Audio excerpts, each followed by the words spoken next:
les amis, salut les potos, salut à tous mes abonnés, salut à tous les amoureux du football. Les potos, finale de Ligue des Champions européenne 2022-2023. Les potos, je dirais qu'enfin ils l'ont fait. Et oui, les potos, finalement, ils l'ont fait. Enfin, ils l'ont fait au thème d'une saison vraiment exceptionnelle.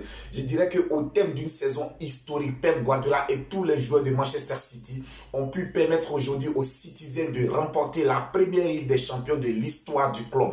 Les potos, je dis vraiment bravo à Pep Guardiola, bravo à tous les dirigeants de Manchester City, bravo à tous les joueurs de Manchester City. Les potos, aujourd'hui, je pense que ce n'est pas une surprise pour quelqu'un, mais c'est l'aboutissement d'un travail de longue haleine. C'est l'aboutissement d'un véritable projet sportif, d'un véritable projet de développement.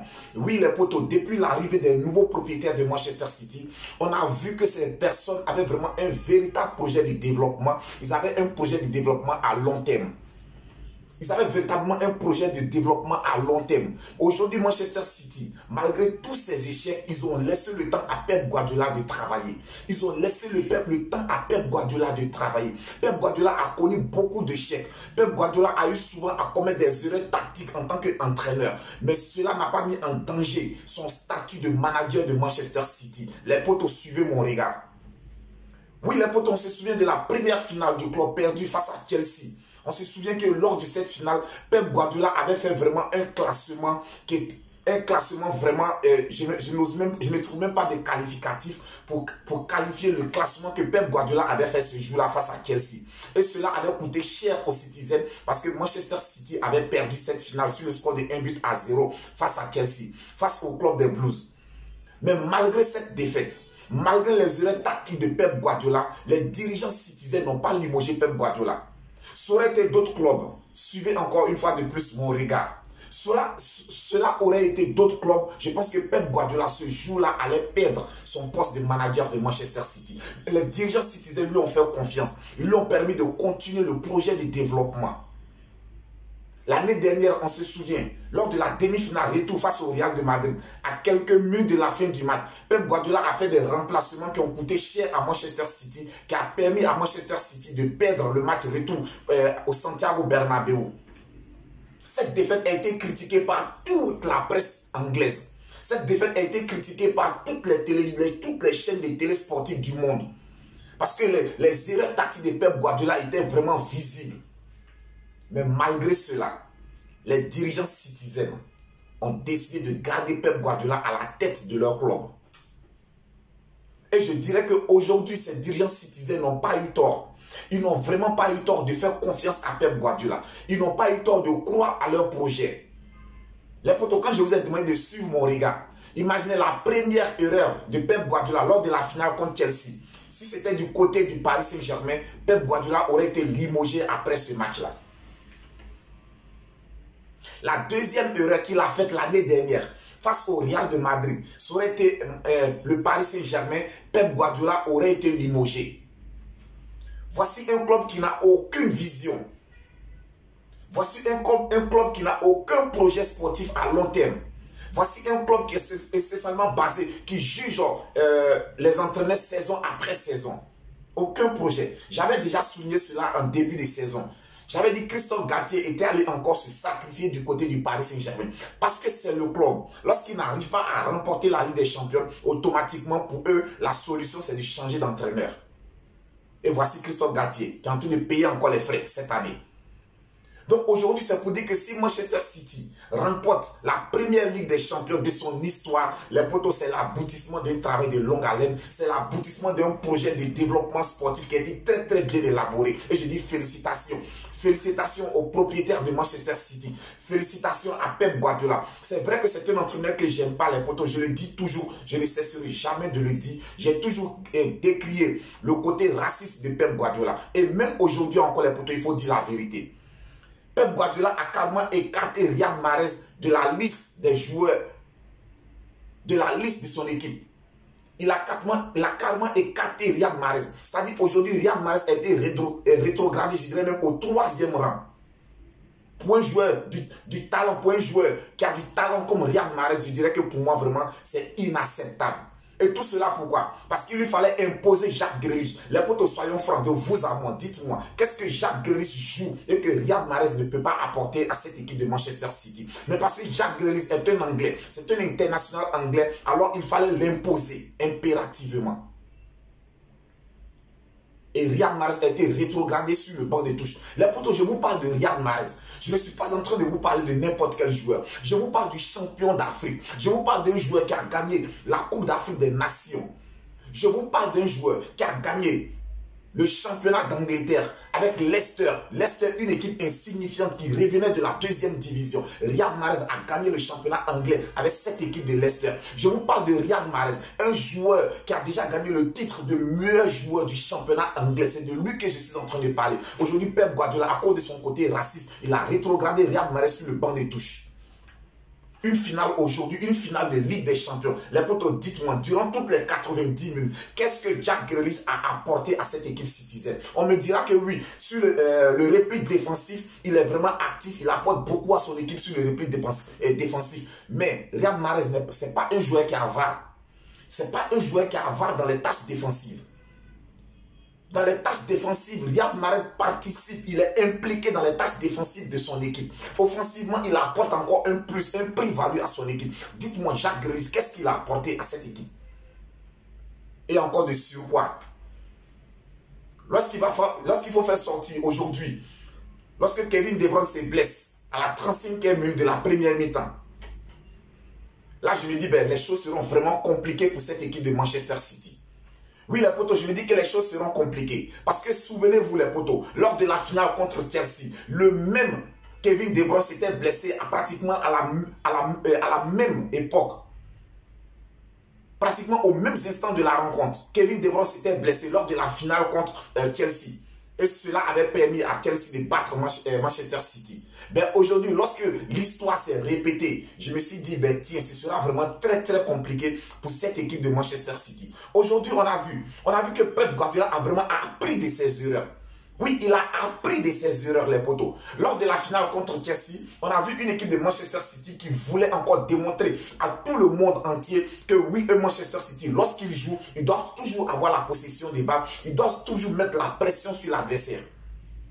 Mais aujourd'hui, on a vu une équipe de Manchester City qui est restée attentiste en première mi-temps. En première mi-temps, on a vu une équipe de Manchester City qui a joué la prudence. On n'a pas vu cette équipe de Manchester City qui a mis un pressing de haute intensité comme c'était le cas lors de la demi-finale retour contre le Real de Madrid. Non. Beaucoup d'observateurs s'attendaient de voir un tel Manchester City qui avait mis beaucoup d'intensité dans le pressing. Mais ça n'a pas été le cas. Je pense que Pep Guardiola a appris de ses erreurs. Aujourd'hui, il a compris une chose. C'est que dans une finale, ce qui importe plus, vu que la finale ne se joue pas en aller et retour, ce qui importe plus dans une finale, c'est de gagner et de la remporter. On s'en fout du beau jeu. On s'en fout de qui a dominé. On s'en fout de qui a mis un pressing à haute intensité. Ce n'est pas ce qui importe dans une finale de Ligue des Champions. Dans n'importe quelle finale, ce qui importe à la fin des 90 minutes ou des 120 minutes, la question que nous nous posons, qui est-ce qui a remporté le trophée? C'est ça le plus important. Et je pense que Pep Guardiola a retenu cette leçon-là. Aujourd'hui, j'ai vu un Manchester City qui ne s'affolait pas, qui ne voulait pas absolument mettre un pressing sur l'adversaire. Manchester City a essayé vraiment d'avoir la possession des balles. Ça, on sait qu'on ne peut jamais leur enlever. Ça fait partie de l'ADN du club. Ça fait partie de l'ADN du jeu produit par ce club. Donc, ils ont eu la possession des balles. Mais en face d'eux, ils sont tombés en première mi-temps face à une équipe de l'Inter de Milan qui était vraiment très, très bien organisée. Je pense que les joueurs de l'Inter de Milan ont tellement bien cadré le terrain qu'il était impossible à l'équipe de Manchester City de se montrer dangereuse. Les côtés ont été bloqués, les joueurs extérieurs ont été carrément bloqués. Bernardo Silva, Jacques Grealish, ils ont été carrément bloqués par les ailiers de l'Inter de Milan. Et tactiquement, c'était vraiment très très bien joué de la part de Simeone. C'était vraiment très très bien joué de la part de Inzaghi tactiquement. Et ça crée beaucoup de problèmes à Manchester City en première mi-temps. On a vu que tous les espaces étaient bloqués parce que l'équipe de l'Inter de Milan a joué avec 3 défenseurs. Et depuis tout le long de cette Ligue des Champions cette année, Pep Guardiola n'a jamais croisé, n'a jamais eu affaire à une équipe qui a joué avec 3 défenseurs. Et ça a vraiment perturbé le système tactique de Pep Guardiola. Parce qu'au niveau de la défense, si vous avez bien regardé l'équipe de l'Inter de Milan, ça se jouait à 1 contre 1. On avait l'impression que c'était un marquage individuel. Parce que lorsque Bernardo Silva décrochait, même venait jusque dans son camp pour réclamer le ballon, mais il était suivi par le défenseur intériste. C'était pareil pour Jack Grealish. Donc en première mi-temps, ces deux joueurs ont été carrément neutralisés, ce qui a fait que Manchester City avait des difficultés à trouver les attaquants dans la profondeur. C'était vraiment compliqué pour Manchester City. Au retour des vestiaires, les poteaux, au retour des vestiaires, pendant les 15 premières minutes, on a assisté à ce même scénario. Manchester City qui a une possession de balles stérile et les intérêts qui sont là, qui se contentent de glisser, de coulisser côté ballon, de boucher les intervalles, de boucher les espaces et de pouvoir contrer. Pendant les 15 premières minutes, on a assisté à ce même scénario. Mais arrivé à un certain moment, Pep Guardiola a compris une chose. Il s'est dit que si je marque le premier but à cette équipe, elle ne pourra pas revenir au score. Et là, il a demandé encore plus de rapidité dans les transmissions des balles. On a vu des joueurs qui ont commencé à prendre un peu plus de responsabilités. On a vu Rodrigo qui a commencé à monter un tout petit peu plus. Et la seule première erreur de la défense centrale des intéristes, où Bernardo Silva a été un tout petit peu oublié, ce qui a permis au milieu de terrain de Manchester City de trouver Bernardo Silva dans la profondeur. La seule erreur qui a été commise, une fois que Bernardo Silva a été trouvé dans la profondeur, les poteaux, nous connaissons le résultat, ça a été tout de suite le but de Manchester City. Je dis vraiment bravo à cette équipe de Manchester City. Mais bravo également à cette équipe de l'Inter de Milan qui n'a pas démérité. L'Inter de Milan n'a pas démérité. Aujourd'hui, au stade de cette compétition, personne ne s'attendait de voir l'Inter de Milan en finale cette année. Personne. Parce qu'ils ont eu un début de saison vraiment compliqué. Au niveau de la Série A, après 8 journées, l'Inter de Milan avait enregistré 4 défaites. 4 défaites, disons. Donc, c'est une équipe qui était vraiment en manque d'expérience. Et je l'avais déjà souligné dans l'une de mes vidéos. C'est leur victoire contre le FC Barcelone qui les avait vraiment relancés. Mais je dis bravo, il y a du travail qui est fait. Aujourd'hui, nous était la maladresse de Romelu Lukaku. Ah oui. Un attaquant qui n'est pas capable de marquer. Tu n'es pas capable de marquer, mais lorsque tes partenaires veulent marquer, tu es là encore, c'est toi qui joues les défenseurs adverses. Romelu Lukaku aurait pu permettre aux intérêts de revenir à la marque, d'égaliser. Mais malheureusement, c'est ça aussi. C'est ça le football.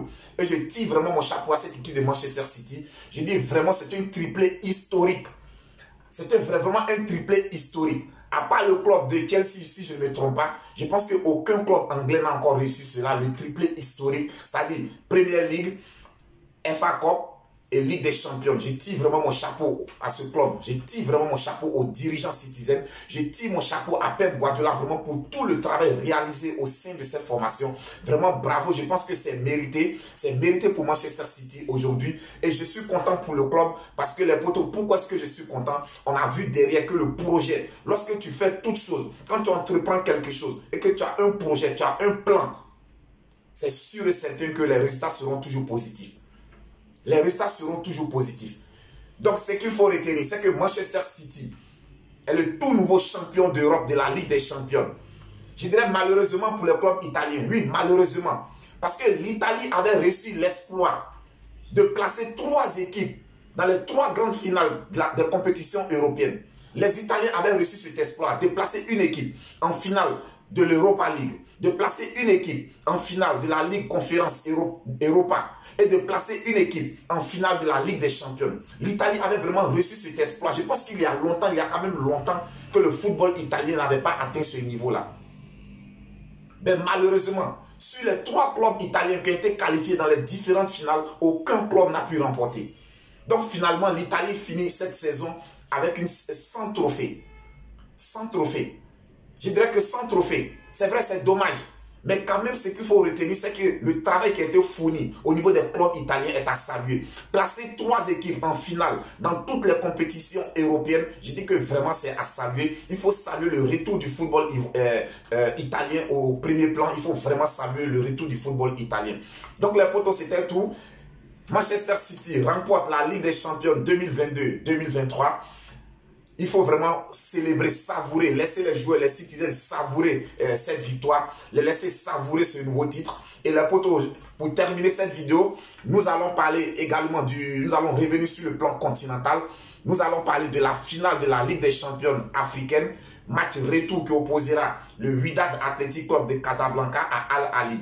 Les potos, il faut noter que lors du match aller, Al-Ali, les Égyptiens s'étaient imposés sur le score de 2-1. Alors pour ce match retour qui se jouera du côté du Casablanca au stade Mohamed V, je dirais que les potos, ce sera vraiment de l'effervescence. Il faut, souvenez-vous, l'année dernière déjà, la finale avait opposé les deux clubs et le Wydad Athletic Club de Casablanca avait le dessus sur les Égyptiens. Je pense que cette année, les Égyptiens ont à cœur de prendre leur revanche. Ils ont à cœur vraiment de prendre leur revanche. Mais une chose ne sera pas facile. Il est aujourd'hui très difficile de battre le Wydad Athletic Club à domicile. Ah, sur ces installations, ils sont vraiment redoutables. Donc les potos, cette finale, ce sera pour demain sur le coup de 20 h. Finale retour de la Ligue des Champions africaine entre le Wydad Athletic Club de Casablanca et le Al Ahly d'Égypte. Les potos, on se donne rendez-vous pour demain pour débriefer cette rencontre. D'ici là, portez-vous bien. Si tu n'es pas encore abonné, abonnez-vous. On like, on commente. Et puis, dites-moi les potos, qu'est-ce que vous pensez aujourd'hui de Riyad Mahrez? Pensez-vous que Riyad Mahrez doit rester toujours à Manchester City ou doit changer de club? Alors, moi, mon point de vue sur cette question, les potos, je demanderais plutôt à Riyad Mahrez de quitter Manchester City. Je demanderais à Riyad Mahrez de quitter Manchester City. Parce que pour un joueur de sa trempe, pour un joueur qui a beaucoup de qualités comme lui, je pense qu'aujourd'hui, il n'y a pas un seul club en Europe où Riyad Mahrez ne pourra pas intégrer et être titulaire. Nous, on a besoin de lui au Real de Madrid. En tout cas, Riyad Mahrez, si tu es prêt, nous allons demander à Florentino Pérez de prendre contact avec les dirigeants citizens pour te faire venir du côté du Real de Madrid parce qu'on a besoin de toi.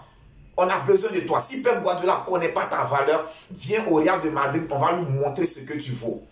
Donc les potos, c'était tout pour aujourd'hui. J'ai été ravi de faire cette vidéo avec vous. Portez-vous bien. On se dit à très bientôt. Que Dieu vous bénisse.